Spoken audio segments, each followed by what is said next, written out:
And welcome to the Comic Corner. My name is Damon. He is AF. He is AF, as I'm trying to point down to where he is. He's not usually where he is. He is down there. But if you're listening to the audio podcast, you have no idea what I'm talking about. This is great for an audio medium. This is a special episode we started doing about a month and a half ago, where we welcome our fellow Agents of Fandom agents, Brandon and Emma. Hello. For There the we go. audio Get some listeners. audio on there. Hello. And we do a comic book reading club where it's good for newcomers to comics to kind of come in and read some books that AF and I think will be very welcoming to the grander comic world space because it can be very intimidating. So here's some good spots to kind of jump on in. The first one we did was Superman for All Seasons, which is a great entry into Superman. And this one, personally, I've been pushing this one for a while because this is one of my favorite books. This is one of my favorite characters. And there's a reason for it because it all starts with this run for me, which is Nightwing by Tom Taylor and Bruno Redondo. AF was also very much pushing this as well because he knows how good this book is. But AF, did you read this book prior to coming into this? I did not. So I obviously knew the Nightwing character. I had a lot of backstory on him, and because I've read so many things online about this Tom Taylor run, I knew that it was good. I just never ever got around to picking it up, and I mean, this was a very welcome thing to happen for me because I enjoyed the heck out of it. For Brandon first and then Emma, what was your relationship with Nightwing prior? Did you know of Nightwing? Have you read anything with Nightwing? Have you seen anything with Nightwing?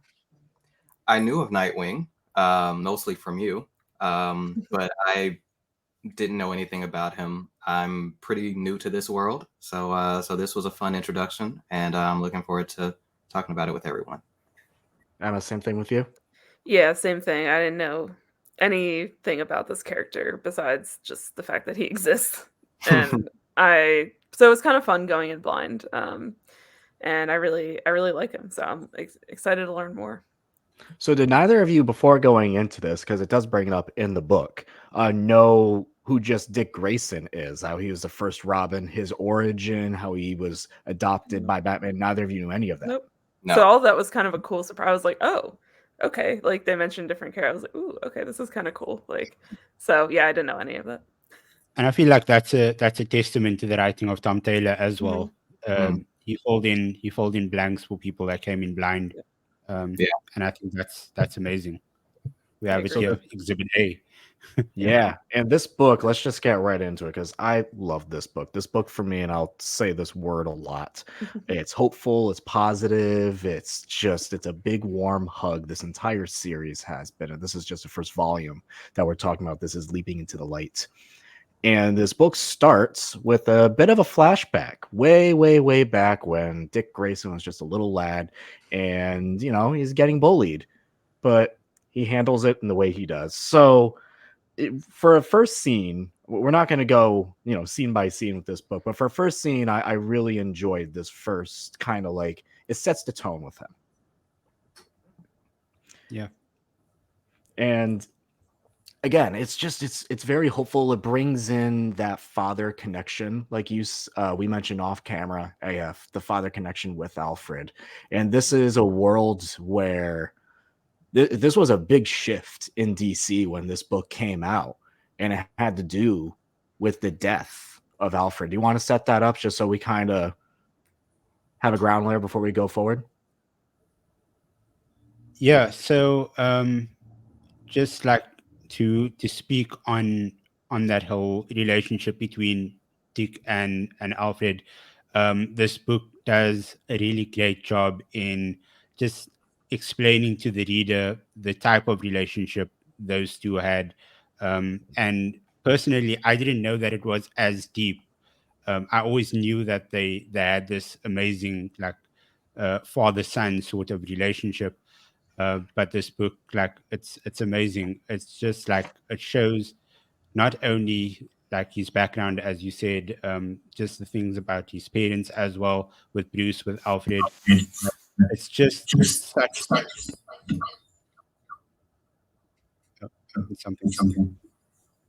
Oh, I can hear my voice somewhere. Yeah. Anyways, yeah, it's just like shows this amazing father-son relationship between Dick and Alfred, and I mean that is emphasized when Dick is reading the will after Alfred passes, and he leaves him a gajillion dollars. So, I mean, that just gives Dick this dilemma of what to do with the money, and we'll go into that a bit later. But it just shows you what Dick actually meant to Alfred and the type of personality that he knew Dick was going to be, to trust him with such a hefty load of money. So one of the reasons I really like this character, and you can probably find common denominators between characters I do like, is specifically with Dick Grayson. Is he is a, he's just a guy without powers, doing his best. He was raised by Bruce Wayne, so he was raised by Batman to be the best detective, to be the best fighter that he can be. But something that is very important to this character, he was also essentially co-raised by Alfred and alongside by Superman as well. So I always like to say that Dick is the best of both Batman and Superman, and they get into that way later in the series, which is like really, really cool. But you see that very early on too, where he is standing up to a bully, and then immediately after that, he finds some guys kicking a dog. First of all, you want to set up some evil people. Immediately have them kicking this poor puppy who's missing a leg. Oh, yeah. That made me so sad. Just the frame where the puppy is just like lying on the ground. I'm like, okay, no, I was not warned about this.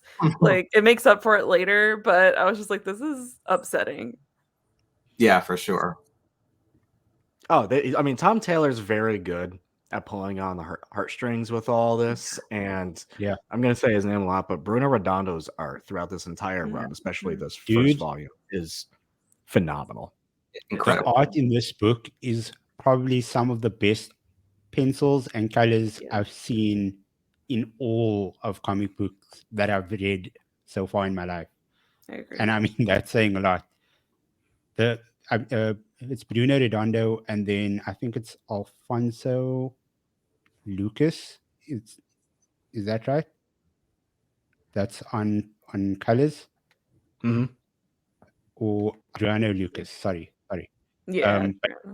That, like, just the artwork in this entire book, amazing. Every single panel, you can feel the emotion that's being drawn in every panel, and I love it.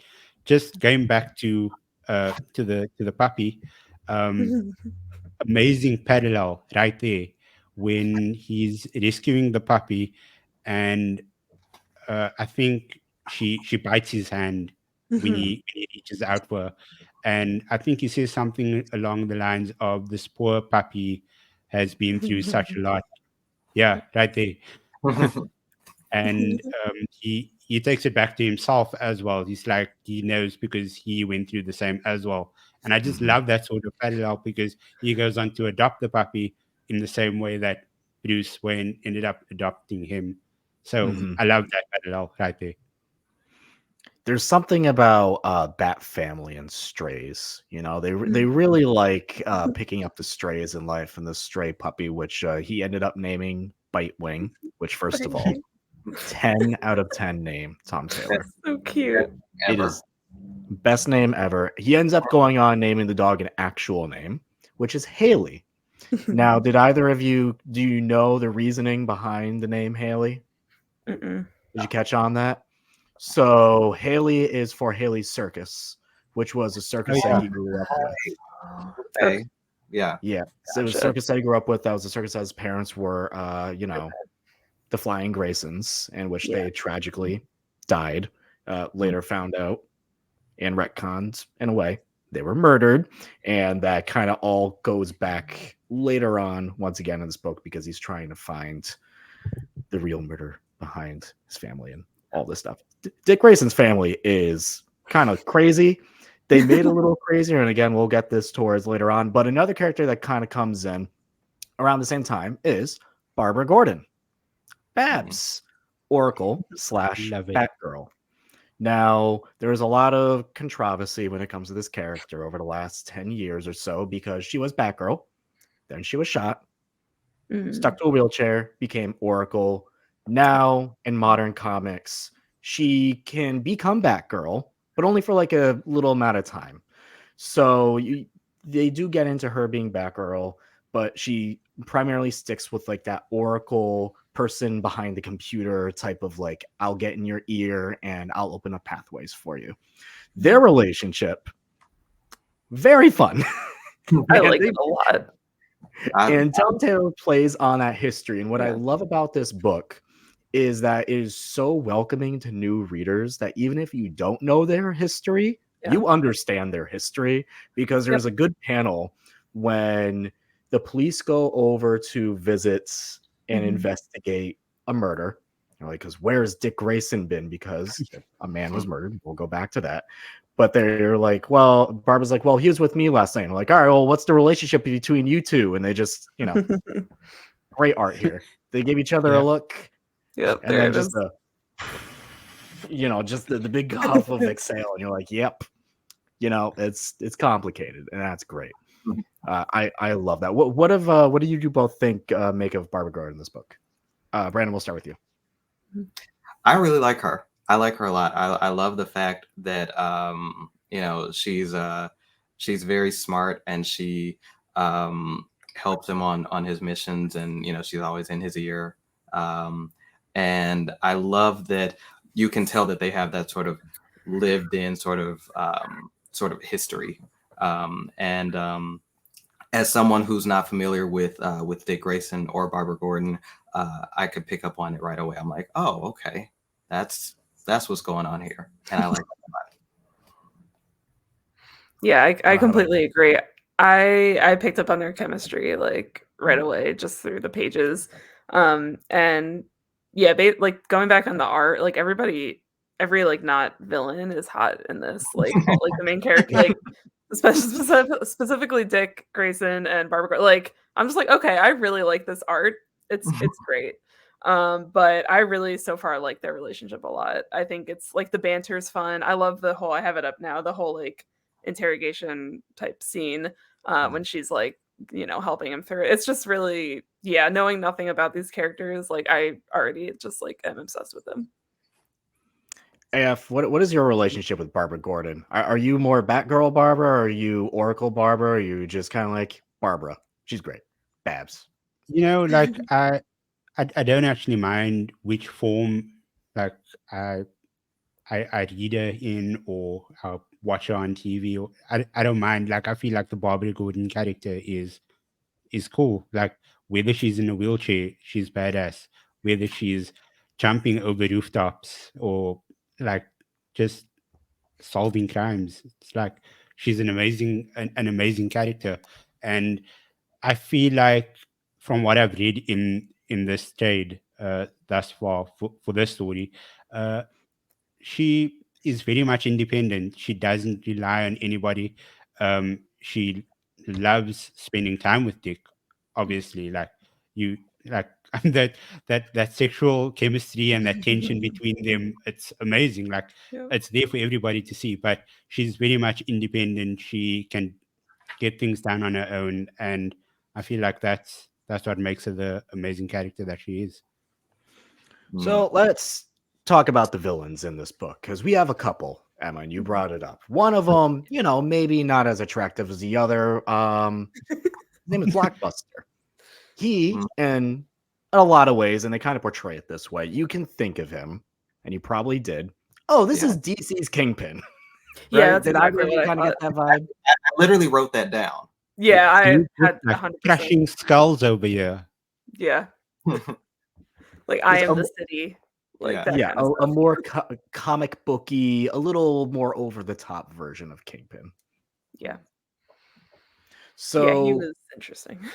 Yeah, he isn't. He is an interesting character because he is a brute, but he's not a dumb brute. He is a political brute, much like, how Wilson Fisk is, but a little bit more of I will murder you, and I'm more of a gangster type of vibe.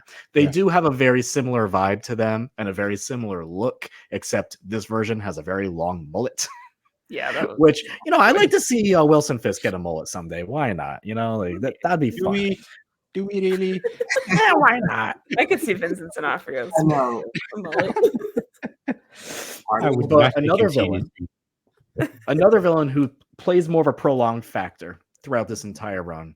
His name is Heartless. And what does he do? Well, he steals hearts. Quite literally, he steals hearts. And by the end of this first volume, you don't know why yet. We don't know who he is yet. But what did you make of just that idea of a guy who steals hearts? Em, I want to start with you. Is that a little too crazy for you? Or did you like it? I thought it was like it's like disturbing when you think about it. It's like, ooh, that's a villain. Like he's quite literally stealing an essential organ from people. So that's like creepy. I really am curious to see why. I mean, his name is Heartless. I guess he doesn't have a heart, so but like why steal there's so many hearts now. You have you need all I don't Dude, know. I'm Yeah. really curious to see what his motives are. that final page with all of those hearts in those jars. I'm like, I was like, this damn. dude is demented. What on Yeah. earth? Yes. Yeah. Yeah. Yeah. I feel like you have to be like that's like, a top kind of villain. Like that's how I think of like truly evil with stuff like that.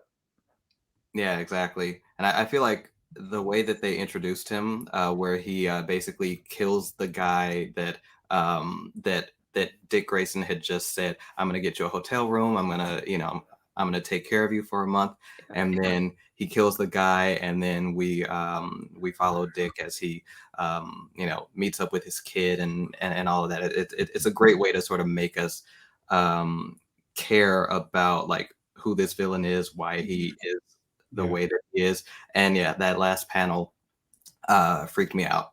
Yeah. Yep.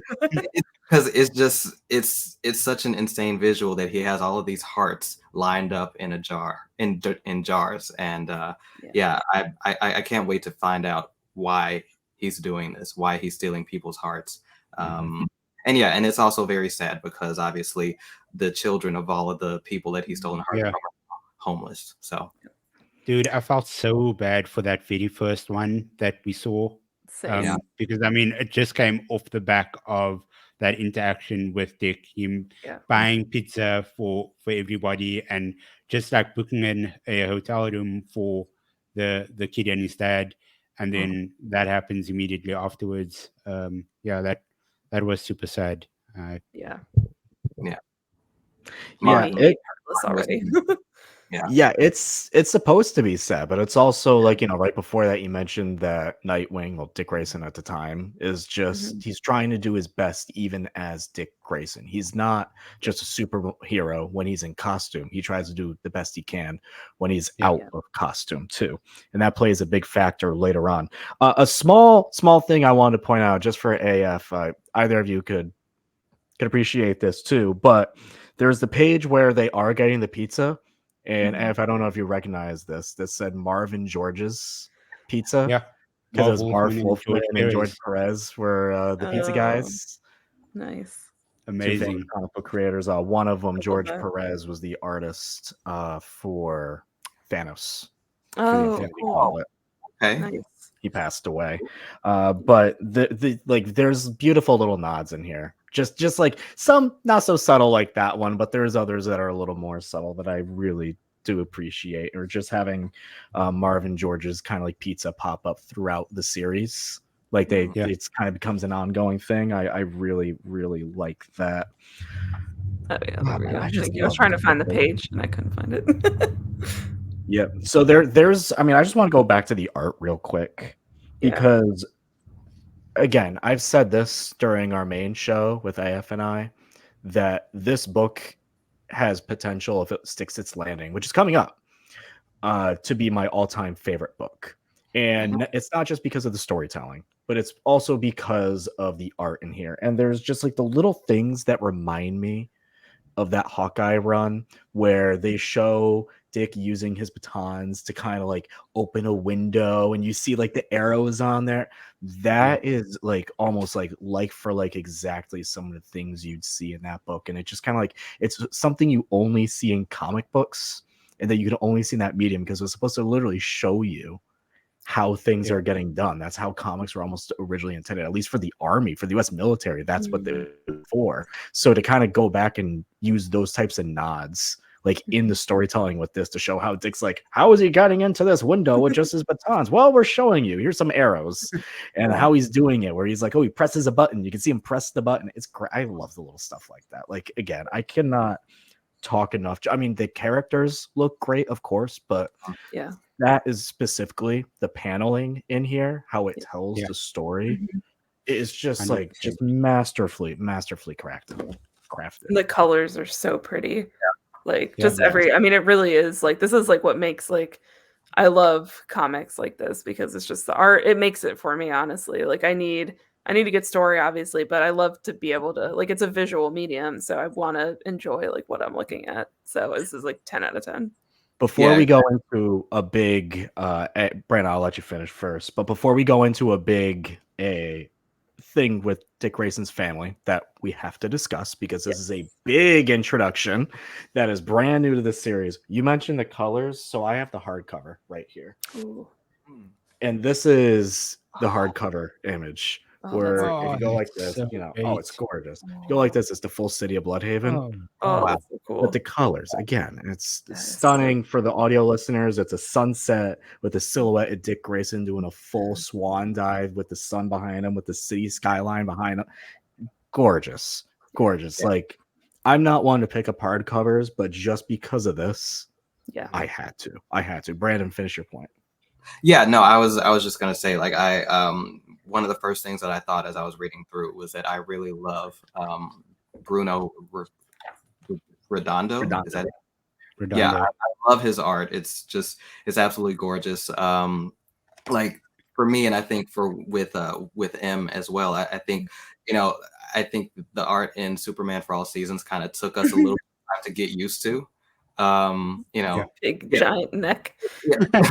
Thick, chalky Superman wasn't for everybody. But I think from the start, this Nightwing book was just beautiful to look at, and I loved every single panel. It's just beautiful. I agree. So there's a big revelation towards the end of this book. And it has a big, I don't want to say retcon, but an addition to Dick Grayson's life. And that is the fact that he has a half sister named Melinda. AF, did you see this coming? I did not. I knew that she was going to be an important character because they kept zoning on her whenever she was involved in one of the pages. Then she would always be there would always be some sort of importance being spotlighted on her. So I knew that she was going to be some sort of major character moving forward, but I did not see that coming. So yeah, that was amazing. I loved the fact that they had a sort of a flashback type thing. That was great, just like outlining everything that's gone back to Haley Circus before Dick's parents got married. Yeah, there we go. So cool. I just love this art. It puts you right there. Yeah, it makes you experience the entire thing. And they just filled in all the blanks so easily. I love the way she explained everything to Dick, with her mother being there as well, and her mother seeing his father in him when she looked at him. It was perfect. I'm very curious to hear what M and Brandon say about this revelation. Em, I want to start with you. I know that you're new to the characters, so you're just kind of probably like, okay, sure. But this was like obviously a big thing for this character to have a living relative still around. Yeah, that's fair. I feel like that's interesting. Just I'm familiar with Batman and pretty much That's it. So it kind of seems like the theme where these heroes have no family, like, or like blood family. So that was pretty cool. And it was interesting how they kind of like teed it up to be like, oh, she's working with Blockbuster or whoever. But then it's like, oh, maybe she's not. So that's kind of a cool little, keeps you on your toes. I'm like, okay, that's a nice little twist. I also really thought it was cool with the flashback scenes, like again with the art, just like it looked different. Like it looked more of like a vintage comic book. Yeah. Like the contrast. I was like, this is cool because I'm like, oh, I know this is a flashback. Like it's very like it's just cool how they did that. And everything is just I love it. So yeah, the sister thing was very interesting. This is another thread that they put in that I'm definitely very interested in how the rest of it goes. Yeah, that art felt very much Silver Age-ish for me. Yeah. It makes sense because of the artist who's on it, who's Rick Leonardi. Rick Leonardi, he's done. I'm trying to think of things that you may know of, and it's not even one that you wouldn't know of. But here's kind of a fun thing. Before the Vision and Scarlet Witch kind of like 12-issue run that everyone kind of knows, which was like them getting like married and all that stuff. There's a previous one that not a lot of people know of. I actually have all 4 or 5 issues of this thing. And it's written by it's drawn by Rick Leonardi. Okay, that makes sense. So it's like he knows what he's doing with this kind of like Yeah, style. he has the style. Like, more importantly for me, it wasn't just the art. And Brandon, before we go into to me, it was the colors. Once Yeah. again, Mhm. the colors in the main book are very vivid. They're very bright, saturated. I mean, we just spoke about like the sunset on the front of this, and this thing just pops like right in your face. You can see all different hues and shades. In this one, when you go into flashbacks, colors are more flat because that's how comics used to be. They used to be very flat colors, 2 tones occasionally, and they focus on about 8 color kind of like panel sets, and not so much as like this is. Brandon, your thoughts on the half sister? So yeah, when they introduced her, at first I thought, oh, okay, she's probably just gonna be like a secondary kind of ancillary villain or something like that. And then when we find out that she's actually his half sister, I was shocked, but that also made me more interested in her, and it kind of made me go back and think about all the times we saw her throughout this book, and like, is there anything that I can glean from what we've seen of her? I'm not quite sure if I still like completely believe her and her mother and their story and everything, but yeah, she's certainly very interesting. And we don't really know like what her plan is for Bloodhaven. We don't know what her plans are for, working with what's the guy's name? Blockbuster. Yeah. Yeah, Blockbuster. Blockbuster. Yeah. And so The vintage video there's store. a lot of mystery surrounding her. Yeah. Yeah, that's all I could think Yeah, of when I I was heard gonna actually- Blockbuster. I was actually going to ask you. So, Brandon, you're unsure on if you trust her at this point. I don't know if I trust her yet. If I had to say yes or no, gut feeling, do you trust her? No. Yeah, Okay. neither do I. Emma, what about you? Yeah, I would say no if I had to lean more towards the other. Because I Okay. just feel like Eh, these things, Gut? I don't know. I feel I like get it. No, I get it. AF, what about you? Do you trust her?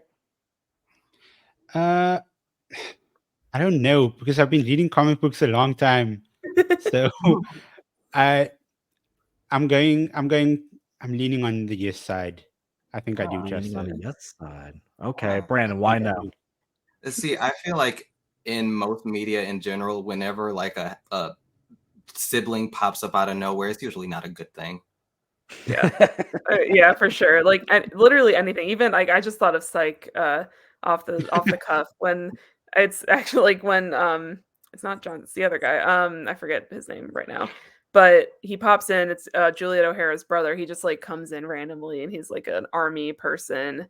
And all of a sudden, no, it is John Cena, yeah. And all of a sudden, like I'm just like, why are you here? Like, it doesn't feel right. And of course, he ends up being like the guy, the bad guy in the episode. So I feel like you're right on that. It's just, and I feel like I just know how these things go with like superhero comics and movies and stuff. Where I'm just like, I don't know. It seems very convenient that you were undercover, sure, but you know, we'll see. Exactly. I Like don't know, I feel like it's also very convenient that her FBI file is redacted, and so we don't know what's in there. She can tell us what's in there or what she claims is in there, but we don't know what's in there.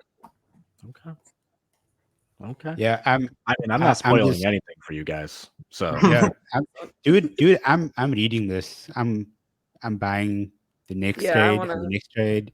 I'm Mm. just gonna read them all because I blame you.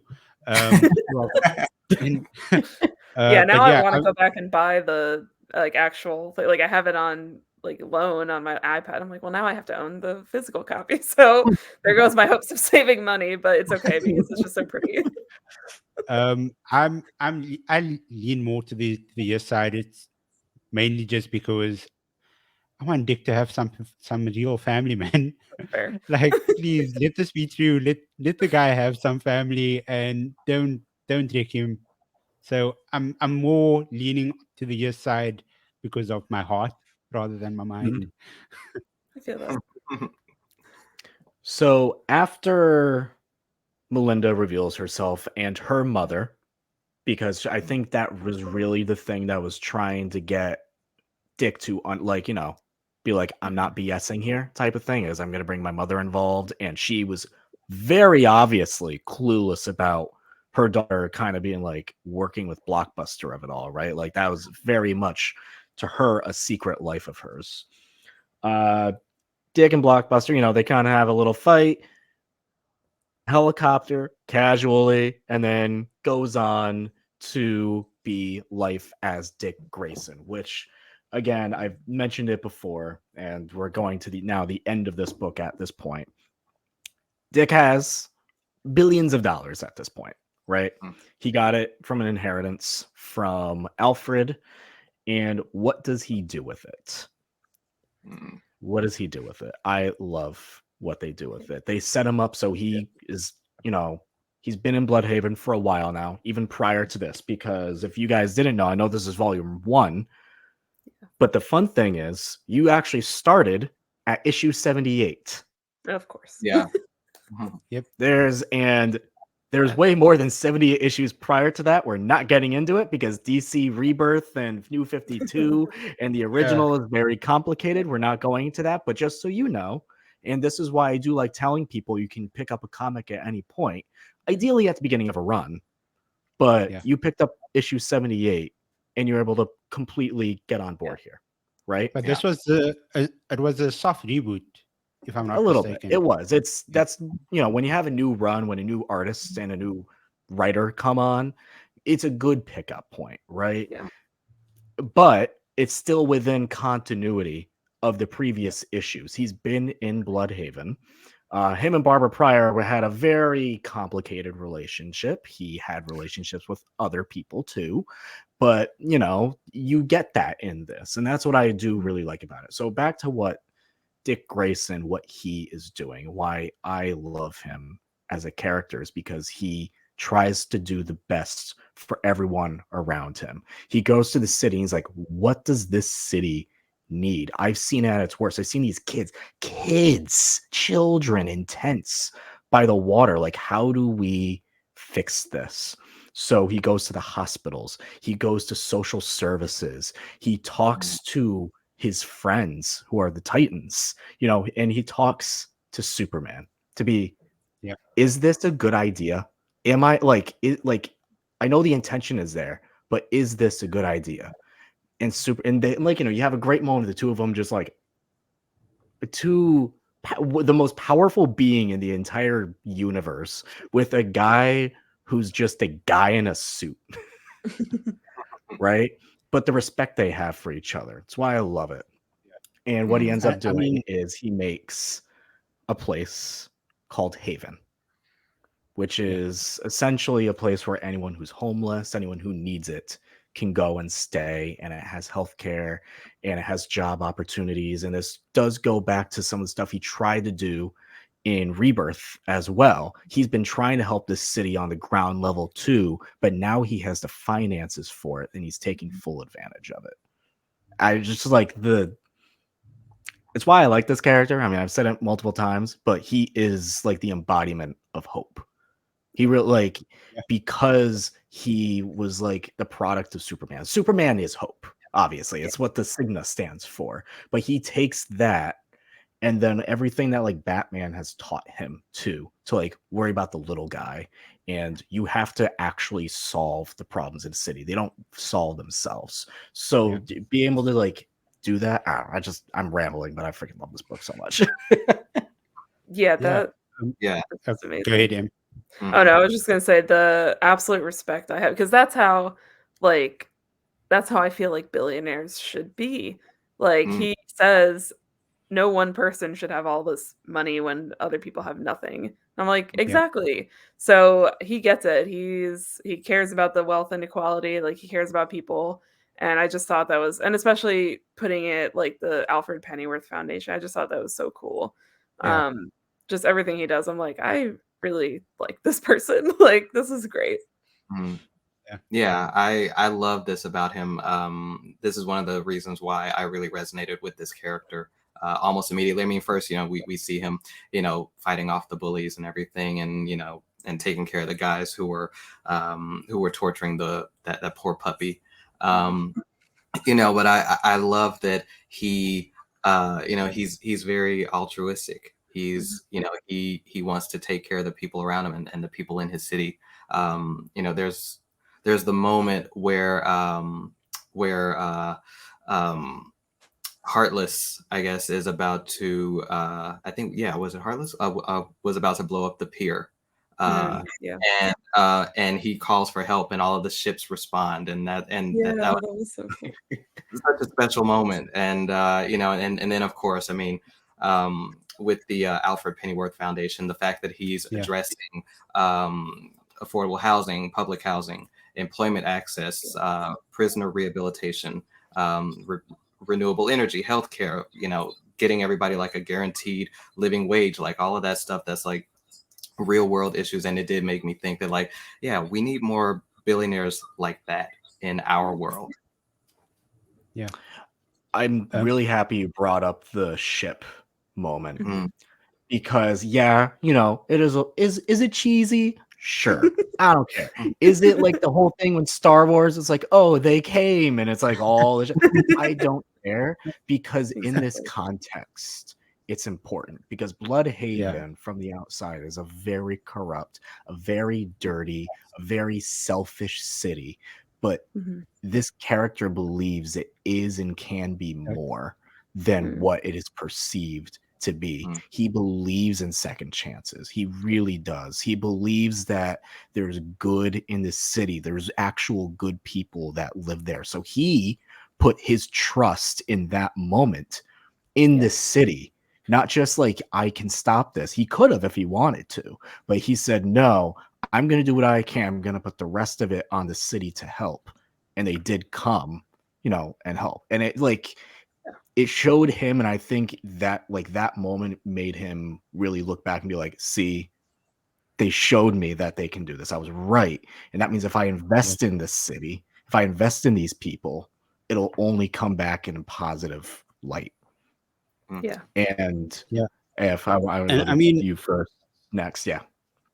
So like for me, that's basically the story's purpose, right? It's basically to establish Bloodhaven as more than just a place, because Dick sees so much potential over there, and the city allows Dick Grayson to be a better hero than he's ever been before, and that's without the Nightwing persona. He gets to be a hero beyond, and he actually says this. I think it's punching bad guys and then waiting to punch some more when he's having that conversation with Barbara. And that alone also shows a bit of skepticism towards Bruce, who taught him to be that way. But then perhaps just puts him at ease by telling him he's one of the world's greatest detectives, and he'll figure out what to do. And I mean, he comes up with a brilliant solution to it all, like how to use the money and just using that love that he has for the city, the potential that he sees in the city, and putting that money to great use from there. Yeah. I actually had a question. Sorry if I can ask. So I know there's Gotham City and then there's Metropolis. So where is Bloodhaven supposed to be located in the? Oh, you're Damon, getting into it. That's what You're Damon getting says. into It's a Bloodhaven. look. I've had candidate in my own little brand that Bloodhaven is New Haven because it has the word haven in it and they have pizza there. Look, That's fair. That's fair. for majority of people, for the majority of everyone else, Bloodhaven is kind of like Atlantic City, New Jersey-ish. Oh, okay. The interesting I don't thing about believe you. DC geography, though, Yeah. is there really isn't anything official. Okay. That's Yeah. not confusing at all. for Gotham, sure. is it New York? Is it not? It's gotta be New York. What's Metropolis? We don't know. It's just kind of like fake cities and fake areas and vague regions. I can tell you this. It's in the Northeast. Okay. Hmm. That's fair enough. So there you go. Maybe like Philly or something like that, maybe. I would say it's more northern than the Philadelphia area, but it's supposed to, it's eastern seaboard, northeastern region, around there. Sounds good. But yeah, that's I a feel whole like can of worms.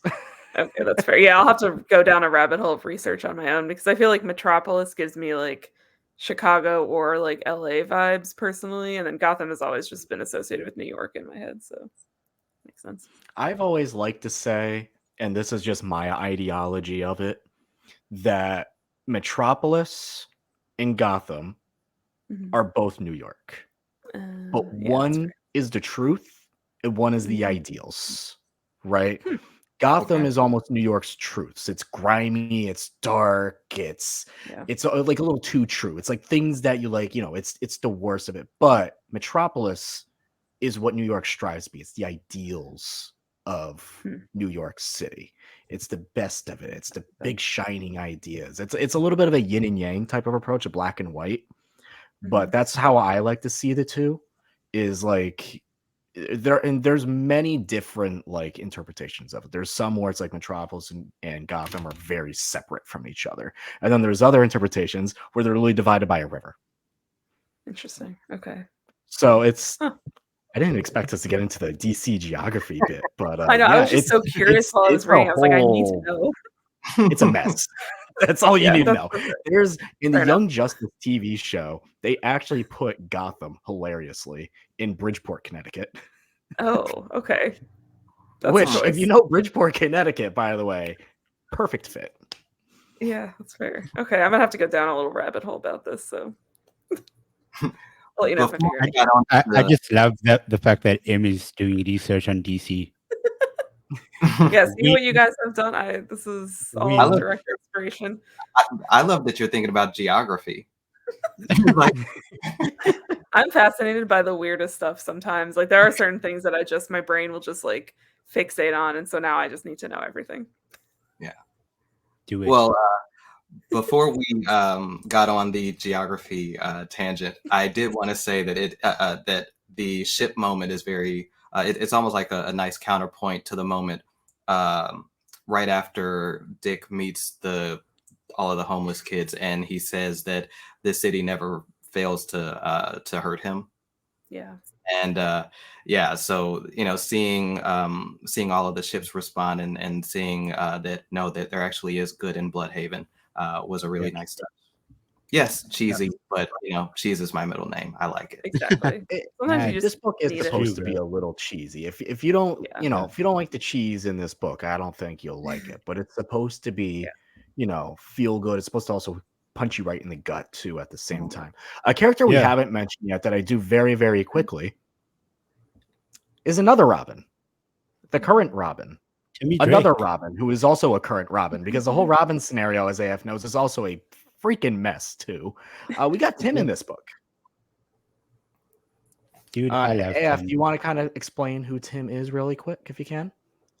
He is, in my opinion, the smartest Robin, the most tech-savvy Robin. He is, I don't know,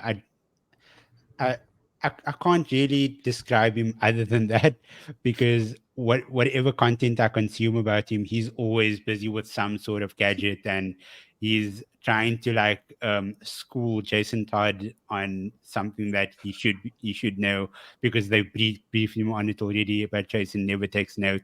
But yeah, he's one of my favorite Robins. I don't think any Robin would be better than Dick Grayson for me, but Tim Drake is a very close second, and I I just love his humor and his quick whips, and yeah. He's a Robin who earned the spot to be Robin. He wasn't just adopted and kind of trained to be the Robin. This is Robin who kind of forced himself and earned himself from the outside to become a Robin. So, in many people's opinion, he is the best Robin because he's one of the best at what he does, just in terms of everything. What did you think of his character, Emma? We'll start with you. I thought he was cool. Like, it's funny because I didn't know Robin was like a mantle until recently, honestly. So that was pretty cool. I did not obviously also didn't know Dick Grayson was a Robin at one point. But I thought he was really cool. I love like the little just camaraderie that the three, like Babs, Robin, and Dick have. Like, I feel like it was just really fun. I love seeing heroes work with a partner, kind of, and I just thought that was like he came in really clutch for him, and I thought that was really nice how he wanted to work together. So I like him so far. Yeah, I really liked him a lot. I love the banter between him and Dick. I love the like one of my favorite moments is actually when Tim asks him, so Babs stayed the night, huh?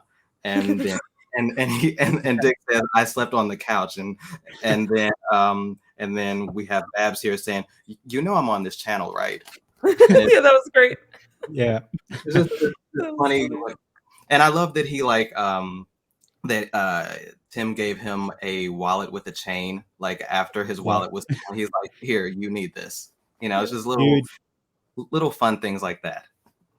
That's so great. And I'm in that group chat. Oh my god. I need to be in that group chat. That's hilarious. The group chat at the end, that's literally the Bat Family group chat where, you know, it's like everyone being very in character. And then Jason Todd just kind of like, that's cool. Yeah. Perfectly in character for him. Dude, every single time I read Jason Todd, I read him in Jensen Ackles' voice, because I can't not. I feel like it needs to always be done. Just some backstory on that. Jensen Ackles voiced Jason Todd in Batman Under the Red Hood, where Jason Todd becomes the Red Hood. Nice. Spoilers. I want to wrap this up, just kind of be like, so you guys interested in reading more?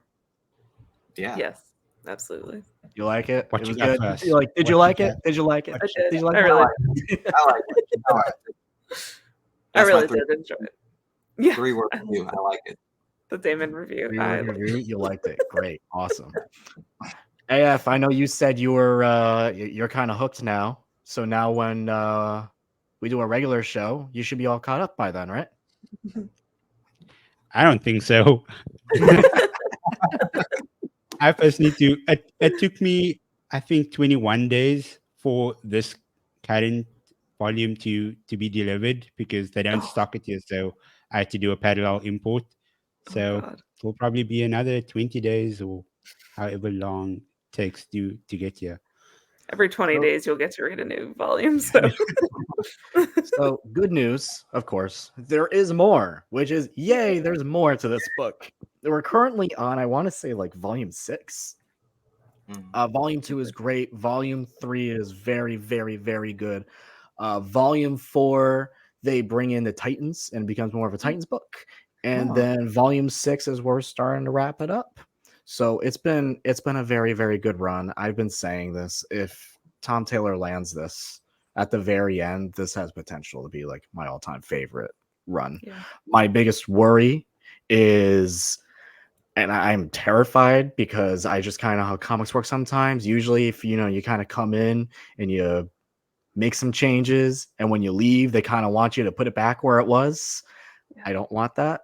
This character has grown so much over like 6 volumes, and when you guys get into it, it just gets better and better with this character. You have some more fun moments, some more ridiculous moments. It's so good.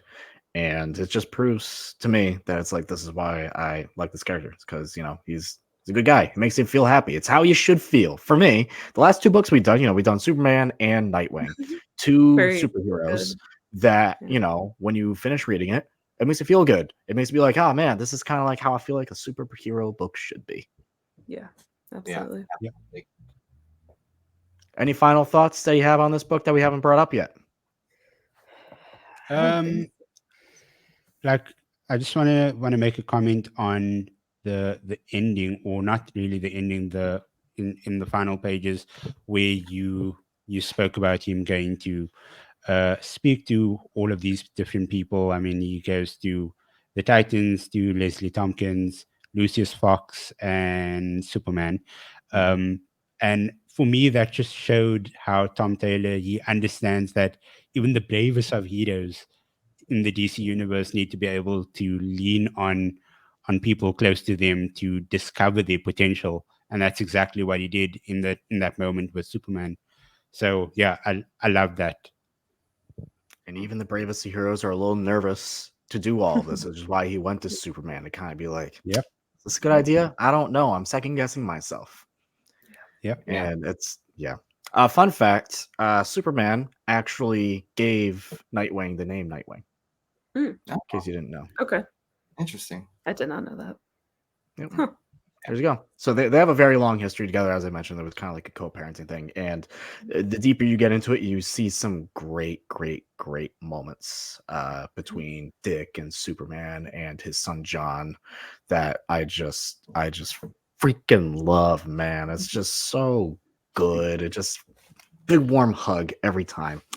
That'll do it though for this review, because I could just keep rambling about every little detail about this book, and it's getting very hard to not say spoilers ahead, because there are spoilers ahead in this book, and Yep. you do find out who Heartless is, and there are other characters who make their way into the fold. It becomes very, very exciting and very, very big, and it really feels like the grander DC universe that start with the dawn of DC really started here, AF. And that's what I love about this. It kind of felt like the big. Please tell me that Wally makes an appearance sometime. Yes, he does. Amazing. I'm There going you to go. cry. There's like a whole issue or 2 devoted to those 2. Nice. Ah, amazing. Yeah, I think it's Probably right gonna around the be same time my when most favorite comic ever. Yep. There's an issue or 2 when those 2 come in, and then John comes in at a certain point. You really start to get the grander world, and it all comes together, and it's just cool. And that's why, I mean, we're 2 for 2 at DC books so far. We're picking them good. I don't know exactly what's next. And AF and I have to kind of go back to the boiler room and decide. Maybe we do volume 2. Maybe we do something else. Not sure yet. We'll figure it out. But I'm very happy you guys like this book. Emma, where can people find you on the interwebs? For the visual people, my Twitter username is right there. I guess for audio, I guess I'll give it to you if you want to follow me at _Eminem, EMMINEM. And then I'm on Letterboxd at Emma Jacqueline, JACLYN. And that's kind of all I care about right now. So go follow me. Where can people find you? I can follow that. So you can find me. I'm at Indigo_15 on Twitter. I'm at the Indigo Chronicles on Instagram and Threads. And yeah, that's all that matters. I'm also on Blue Sky, but nobody's on Blue Sky, so whatever. Yeah, I always forget about that. I honestly, all these other places. Also, you can find like our work. Like me and Brandon both have some articles up on agentsoffandom.com. So always check that out too. AF, where can people find you? Yeah, I'm at AF Parker 642 on every social media platform. I'm not going to list them all. You can just look above to see the icons. But yeah, you can find me there. I chat comics, I chat movies, TV, sports, lots of sports. Yeah, and before I go, I just want to say to all our Muslim listeners, viewers, Ramadan Mubarak from all of us. I hope you guys have a spiritually uplifting month ahead. Thank you. Love it. You can find me on TikTok at Damon Talks Comics. You can find me on Twitter at Damon Tweet. You can find me on Thread/Instagram at Damon Graham. Trying to think of every other cheesy thing. Oh, you can find me on Damon Letterboxd Doc. at Damon Damon. _ What? movies. Damon Mm. movies. R.I.P. Damon.box. Oh man, golly, that'll do it for this issue of the Comic Corner. I've been saying that 2 weeks in a row now, and I like it. This issue. I of do the like Comic issue. That Corner. makes sense. Hmm. That You makes can sense. go back and watch AFs and I. We do reviews every few weeks. We didn't talk about any of the big news that came out like at all this week, but we will next week. We'll bring it back next week for a review, and all the other good stuff with comics. You can find us on agentsofandom.com. I've been doing a ton of Avatar: The Last Airbender content. So much Avatar: The Last Airbender content, and there's a new comic for that coming out this year. Fun fact. Again, that'll do it for this issue of the Comic Corner. Go support your local comic shops. Go read some more comics.